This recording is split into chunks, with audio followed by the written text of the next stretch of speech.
समजा तू सिद्ध कसं करणार? काय पुरावा काय तुझ्याकडे? तुझ्यावर लागलेली केस तू कशी निस्तारणार आहे? कारण घरातले तर समजे माझ्या बाजूने आहेत. बघू ना, हे समजा तू कशी निस्तारते ना ते मी बघते. हात सोड, हात सोड मेनका. तुझा जो काही राग आहे ना तो माझ्यावर आहे. त्यात शौर्याची काहीच चूक नाही. त्याला का गायब केलीस? आता तो अजून करणार. तुझ्या प्रत्येक श्वासात तू मला आठवत राहणार. जिवंत तर राहशील तू, पण म्या तुला जगू नाही देणार. लक्षात ठेव. सोड. ताई, सोड म्हणते ना. ताई काय करतेस? मला नाही जगायचं. मारून टाक. मला नाही जगायचं. नाही जगायचं. मला मार मार. मला काय करतेस? खरंच नाही जगायचं. तू काय करू सांग मला. अक्षरा,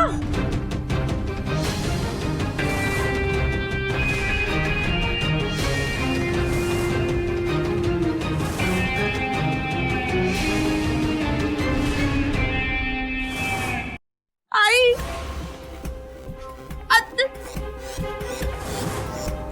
आई बघू हे काय होऊन बसलं. अक्षराताई माझ्यावर संशय घ्यायला लागली. कम्यात शौर्याला कुठेतरी लपवलंय म्हणून. मी असं का करीन? माझाच भाचा मी त्याच्यासोबत असं का करीन? अक्षराताई जे बोलायला लागले ना त्यांना आता मला जगायची इच्छा नाही राहिली. आई,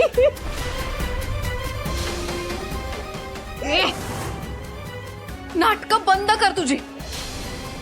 मला माहितीये तू ही सगळी नाटकं करतेस. अगं किती सरड्यासारखे रंग बदलशील. अगं ताई, मला नाही माहित शौर्य कुठं आहे ते.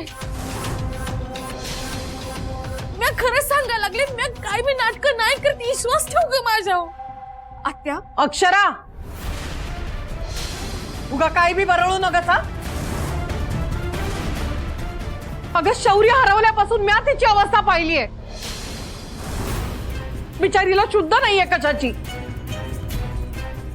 आणि ती स्वतःच्या भाच्याला पळवलं होय. अगं तू काय बोलतेस? तुझं तुला तरी कळतंय का? ठीक आहे, मानलं. मेनका, तू शौर्याला देवळात घेऊन गेलीस. त्याने रात्री जे झोपताना कपडे घातले होते त्याच कपडे. सकाळी आंघोळ करून नव्हता गेला तो. आई, अहो मी देवळात चालले होते तर तो अचानक समोर आला आणि हट्टच धरायला लागला की म्या बी येणार म्हणून. मग तेव्हा त्याने आंघोळ केली आहे की नाही याची विचार नाही केला. मी त्याची इच्छा होती म्हणून घेऊन गेलं का मी त्याला. आयो काय? अगं किती खोटं बोलणार आहेस अजून. अक्षरा, बास झालं. उगा तिच्यावर खोटे आरोप करू नगस. म्या खात्रीनं सांगते का ती असं काय बी गैर वागणार नाही. आणि तुला शौर्याला शोधता येत असेल ना तर तसं स्पष्ट सांग. उगा दुसऱ्याच्या माथी दोष देऊ नगस. खोटे आरोप लावू नगस. कुठला बिरा कुठा बी काढू नगस. आत्या तसं नाहीये माझं. ऐका मेनका. बस, मला काही बी ऐकायचं नाही. आता निघ इथनं. प्रसंग काय? तू बोलतेस काय?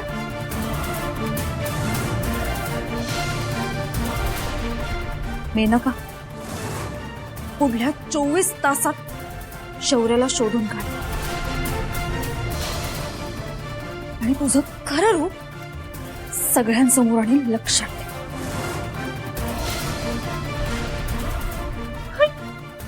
अक्षरा, निघ.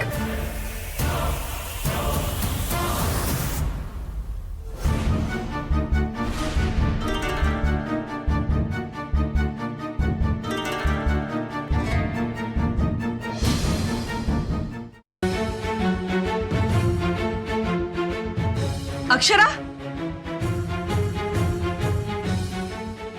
अक्षरा,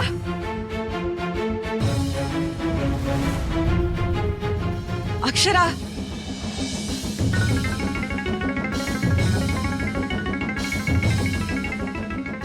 अगं शौर्य विषयी काही समजलं का ग? आई कुठल्या हाडापासाची बनली आहे मेनका?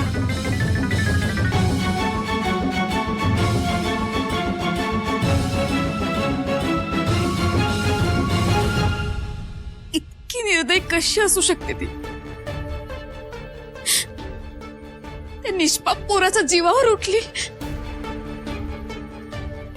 सख्खा भाचा नाही तिचा, कोणाची काही पडलेली नाही पण तिला. म्हणजे अक्षरा, तुला असं म्हणायचंय का मेनका? हो, आई शौर्याला मेनकानेच गायब केलंय. अगं पण कसं शक्य आहे? आत्ता माझ्या समोर कबूल केलं तिने सगळं. ताई, आपण तिला लगेच पोलिसांच्या ताब्यात देऊयात ना? कारण त्याचा काहीच उपयोग नाहीये. का? आपल्या हातात एकही पुरावा नाहीये आणि कोर्टाला पुरावेच लागतात. आई, या सगळ्यात मला दुसरीच भीती आहे. आत्या आपल्या सगळ्यांपासून दुरावल्या जाऊ नयेत, एवढंच. मेनकाने तिच्या प्रेमाची त्यांच्या डोळ्यांवर इतकी पट्टी बांधली की आपण आता त्यांना काही सांगायला गेलो ना तरी त्यांना चुकीचंच वाटणार आहे. तू म्हणतीयस ते समजा खरं आहे अक्षरा, पर मेनकानं शौर्याला का गायब केलं असेल? हा, यामागं काय कारण आहे? आई, मी मेनकाच्या खोलीत गेले होते ते एन्व्हलप शोधायला. ते माझ्या हाती लागलं, पण मी जेव्हा पाहिलं तेव्हा ते रिकामं होतं. पण त्यात पहिले फोटो होते, हे नक्की. या बाईपासून आता जरा सांभाळून राहायला पाहिजे. काय बी झालं तर काय बी झालं तरी शौर्य हिच्या हाताला लागता कामा नये. तो समजा हिच्या समोर वाकला तर माझा समजा खेळच खलास होईल. मी नका लई विचार करू नकस. मी आहे तुझ्या पाठीमागे, तू घाबरू नकस. हा,